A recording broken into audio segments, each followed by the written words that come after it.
And interestingly enough, I know the speaker extremely well. We actually happen to be roommates in university.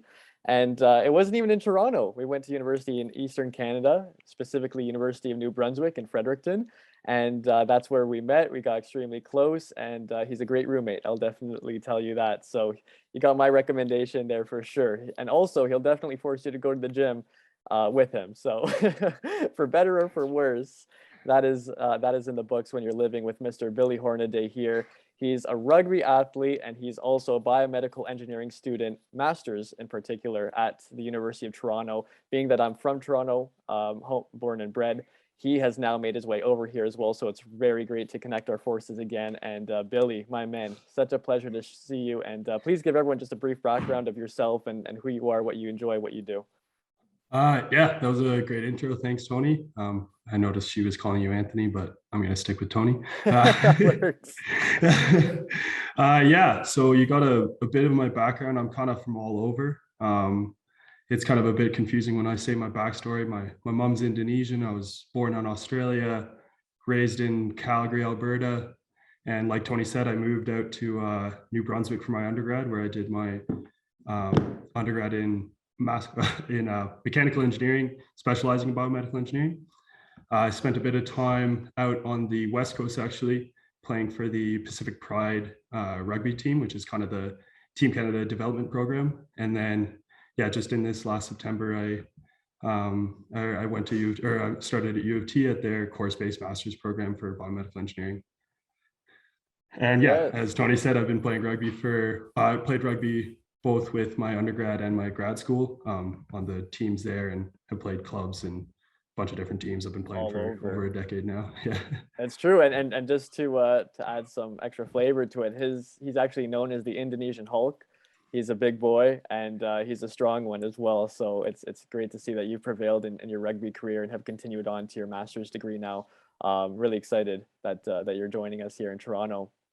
To preface the audience a little bit, I just want to add that this is going to be more of an interview type discussion, and also the fact that we're stepping away, just stepping back, if you may, sorry, just from the blockchain talk, the NFT talk, just because we want to showcase the actual occupants of Toronto. We want to showcase what the ecosystem and what the economy looks like from the people who are actually part of Toronto, and what they would do on a day-to-day basis. So for example, in this talk here, we have Billy, who's a student here, and being that he's a new student here, he gets to relay a lot of his insights and differences from various areas around Canada and even the world. As he mentioned, he's born in Australia, so he has a lot of wisdom when it comes to culture and understanding just how to cooperate with people. So Billy, I'd like to start off with, why did you pick U of T for your master's? Yeah, it started off with looking into getting into my master's, and I thought I'd done research in the past in my undergrad during the summers, did research at the motion analysis lab for muscle and bone and joint health at the University of Calgary. So that kind of sparked my interest in the research and kind of furthering my education. But when looking into my master's, you can do either course or thesis-based master's. Thesis will obviously take 2 years, but I really saw the opportunity in a course-based master's, which is tied to a co-op or internship after you finish your courses. And just kind of looking into what was available for course-based master's in biomedical engineering, U of T and UBC ended up being the only universities in Canada to offer that. And just looking at U of T, I saw, in terms of networking and job opportunities, Southern Ontario is one of the major hubs for the medical industry. So, all in terms of broadening my horizons and increasing my network, that just seemed to be the most logical choice. I see. Okay, so now a conversion came together, and now you get to experience the city. Yeah, So no, that definitely is, a big change from little Fredericton undergrad of 80,000 people in the school, so or in the whole city. So I know, to millions here. It's quite the change. And that's why I'm very curious from you, because we have had a similar experience in that we both took our undergrad in a small city, and now we're both in the big city. But the difference of experiences, that I grew up here and then went there, and you also grew up in a big city too, Calgary, of course. But I'm curious, have you found what was the dynamic like for you in terms of, especially from an educational basis? Because I'm not taking school here, from going from a small school right to a big city. Has it been almost like a culture shock in a professional manner? yeah, I would say I'd say universities across Canada are actually pretty good at identifying the job needs in their area. Obviously, with U of T, there's opportunities in almost every job industry, but especially coming from UNB, I kind of noted that the big industries and the big and the ones that drew a lot of jobs, like nursing and engineering, especially in New Brunswick, you get the big draw from Irving Oil, and then the big lack of nurses across the province right now. And you can kind of see that reflection within the university itself. They put a lot of their resources and attention into those faculties to make sure that they're supporting the ecosystem properly, or the environment properly, and notifying what is missing in their economy. Whereas U of T, I would say, is a big, like I said, is big because it's closer to the hospitals here.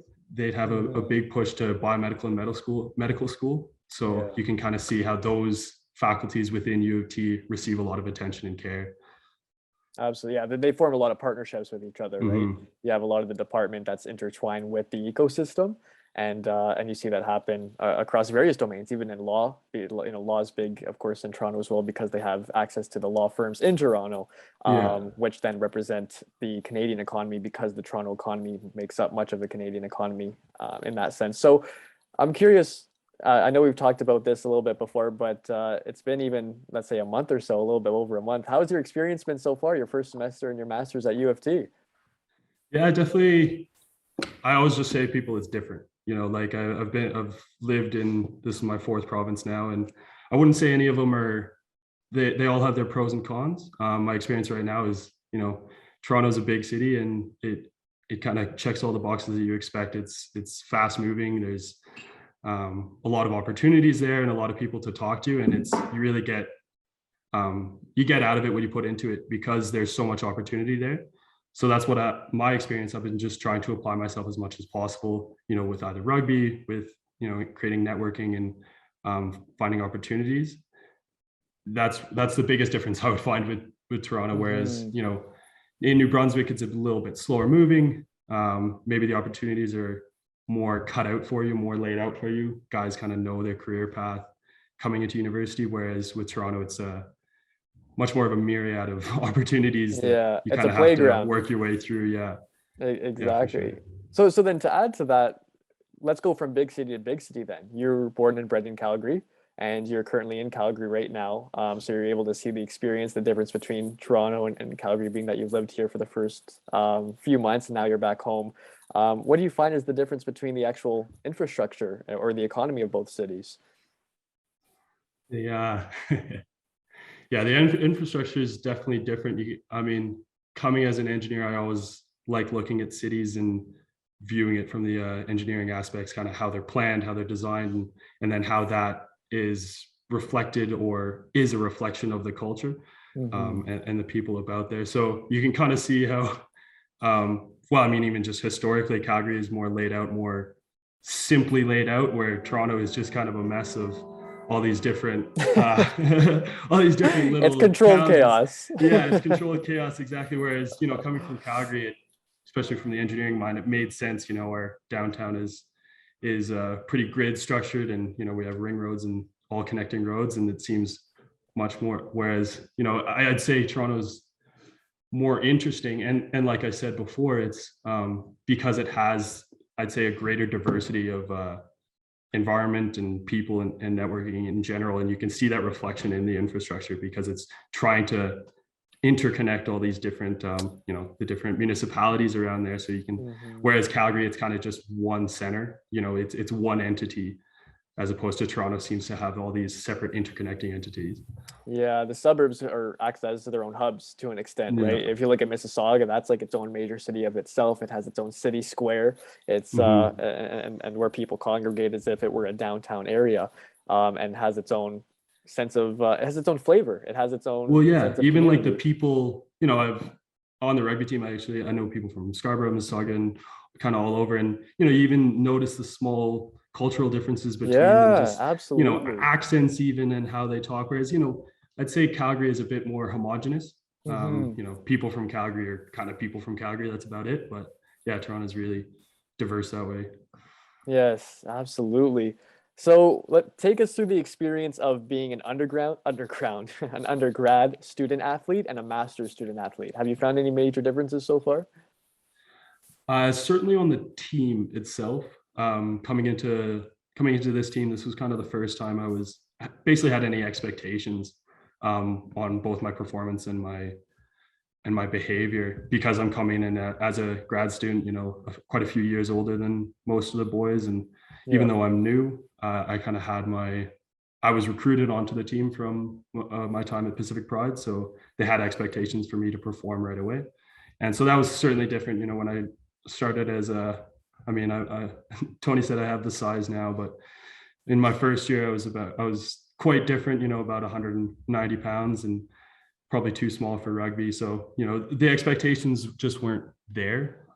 So yeah, certainly my role in the team and like the dynamics within the team had changed coming in as more of a senior position. Oh, okay, I see. Makes sense. But the actual routine has Yeah. been And then, preserved. yeah, sorry. And then building onto that. So the routine, I found it, cause course-based masters, although it is reliant on the courses, that it's really focused on outside of coursework. You're not, or outside of in-class work. So I really only had 4 courses once a week and had a lot of extra time on my hands. So I was pretty lucky with that, and especially with it being online, I was able to um, probably dive myself even more into the rugby, and more into the team, as opposed to my Okay. undergrad, where, well, and especially with my undergrad, I was juggling, a few minors and specializations and stuff like that. I had quite a few courses, so I wasn't able to apply myself as a student athlete as much as I would like to, and kind of had to focus on the student side more. Especially mechanical engineering, because it Yeah. can go into mathematics. Well, it is bound by mathematics, but it's also the fact that you have computer science elements. It's also the fact that we had our TME program. We actually had the Yeah. director of TME at I think he was our fourth speaker today, Brenda Okay. Shukla. Yeah, yeah, he Shukla. talked. Okay. Yeah. Yeah. Yes, Nice. yes, He's a yes. great He was guy. here, and he's a co-founder with Matthew Sampson, also from UNB.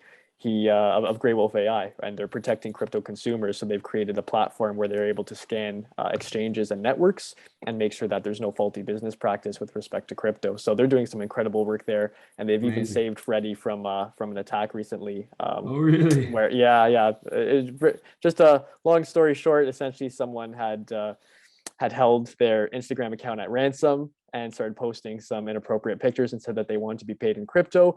They were able to scan the process and know exactly where it was coming from and relay that information to authorities. So they were able to gain access Amazing. to their accounts back, and everything was fine. But on to the note of yourself and your experience here as a student in Toronto, is there anything you didn't expect that has occurred so far within this first semester that you just weren't aware of and also almost surprised you? I'd say, I mean, there was obviously quite a few surprises coming into a new city, but in terms of academically, I think we were all, I mean, I wasn't surprised with with that I had to learn online and adjusting to online learning, but I guess I was kind of surprised with the little nuances that I hadn't really thought about with online learning. And a big thing was one of my courses was all group work. And unfortunately, actually, half of my group was we were spread across the country. So having to deal with group work online was kind of a new thing for me. I knew I had to be able to expect, or I knew I had to learn online and do my classwork online, but really that collaboration and trying to build an assignment or a project together with 4 guys when you're trying to work on a team or work on Zoom was definitely a learning curve for me. Yeah, it's something that no one is really adjusted to. It's been quite the process for everyone, right? And now Yeah. you've dove right into it, and oh, it's an odd experience ultimately, and you don't find it the most ideal way to pursue education, but it's just something that we've had to adapt to so far, and it's going to be interesting to see if there's a hybrid now in the future between the way we've done work online and in class. So, Yeah. And sorry, yes, yeah, I go was ahead. just saying, I just don't think people when you get that idea of what working online would be and working with people, but I think people kind of forget the little nuances of working in person. And that's kind of is like missing out on the effect of those little nuances of working in person. And that kind of surprised me, is like how that affected how I learned. And it was just little things like that. Like I find even just when you're talking on Zoom, you're really only talking when you have something really important to say or when you have the platform. But especially with learning it, like sometimes, you're just leaning over to the guy next to you, asking a quick question, or, you're in a group and maybe you don't want to have to take the whole platform away from the group, but those little aspects that are taken away when we move online really make an effect. And that was also something that really surprised me Yeah, and didn't that's really that's see so coming. true. It's so true because even just the simple communal discussions, the whispers, the hey, how's it going? This builds culture as well, and that's a Yeah, huge oh, for part sure. in when it comes to team building and setting any project forth and making sure that there's progress and understanding your peers while doing so. So it's a whole new mode of operating.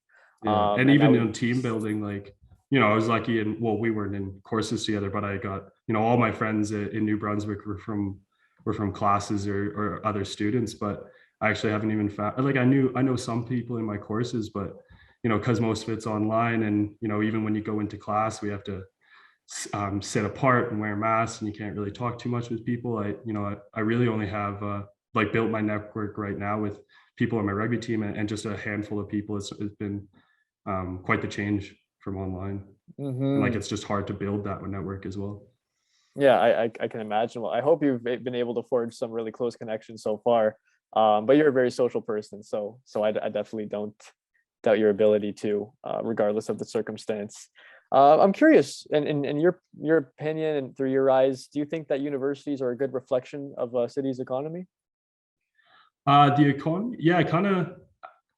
I guess that kind of goes back to what I mentioned before, how I see how like a lot of universities are pushing to create graduates who are filling the roles and filling the voids in the economy that they have identified, and that can kind of change with um, kind of change where you are across Canada. And like I said, even across at UBC, sorry, I know my girlfriend has been looking to go there because they have great forestry programs, and obviously they're in the middle of a Hmm. rainforest, so you can see So how, that yeah, reflection there.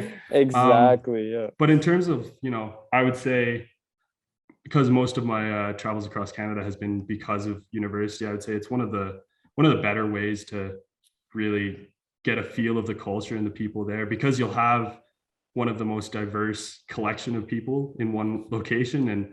And yeah, it truly is just kind of like a, we call it like little Toronto, just like a little bubble within downtown. and Yeah. and just, yeah. It's so true. So would you have any advice for newcomers who are just joining the city and are coming in as students? I would say, I mean, I came in pretty wide-eyed, and you're kind of, I mean, yeah, I did come from a small town, or did come from another big town, but this was definitely a whole other beast. So I was a little scared coming in, but it's embracing that fear and embracing the kind of unknown, and with all the opportunities that are around you, it's taking advantage of as many as you can. I know that's kind of a You cliche to know, say, but it's it, true though. it, it It's truly something is like, necessary to reiterate.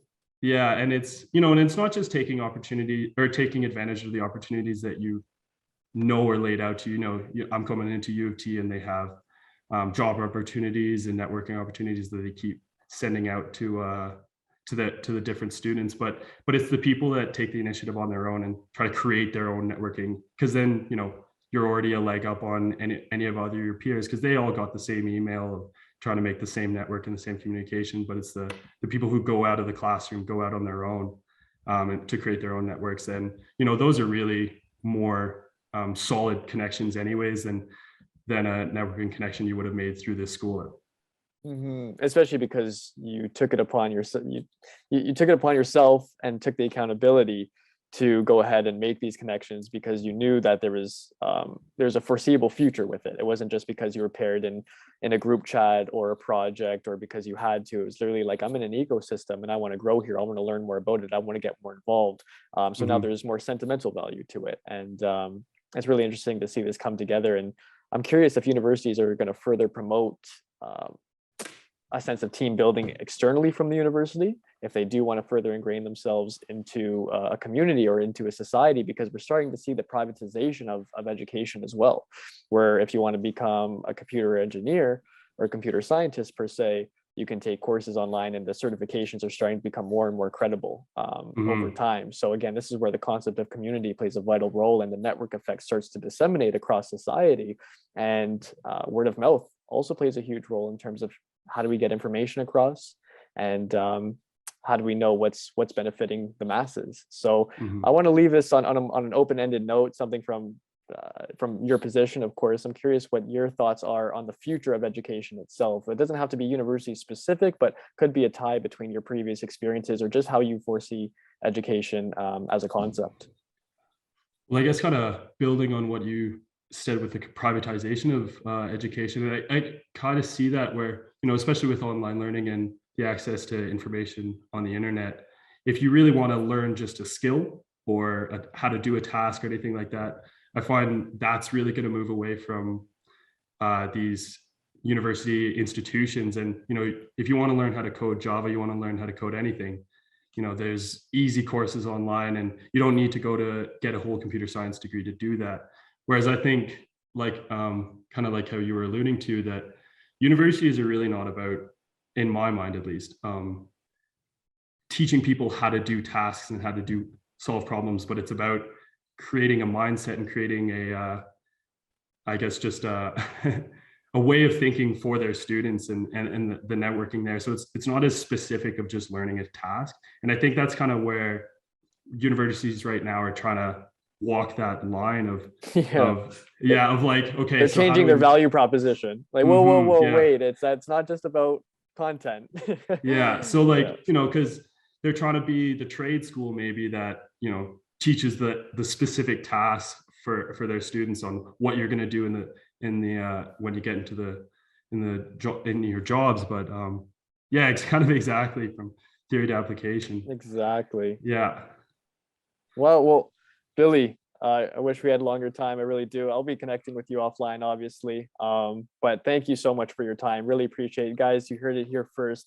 This was experience from a student at the University of Toronto who's doing his master's in biomedical engineering. So thank you so much for your thoughts. We'll really keep that in mind and consider this when building the stakeholder economy, because students could be a huge token segment. If students don't want to go to the government, for example, to raise funds and get in debt, perhaps they'll create a token as a means of raising capital. And then instead of repaying back the loan, anything that any revenue that they generate or accrue over time from their from what their degree has brought them in the form of a job, they get to pay back to their token holders in the form of this treasury function that we're offering at Unit, where anyone who owns a token, you're able to accrue more value over time as per the token issuer. Make sure that they puts more money aside into the treasury, which again grows that value of the token. So it's just a new form of wealth redistribution, and I think it's something that should be heavily considered in the education space as well. Absolutely. No, I agree with you 100%. Thank you, my man. I truly appreciate it. And tell your family I say hello. Tell Corey I say hi, and we'll be talking soon. Will do. Thank you, everyone. Thanks for listening. Thank you. Of course.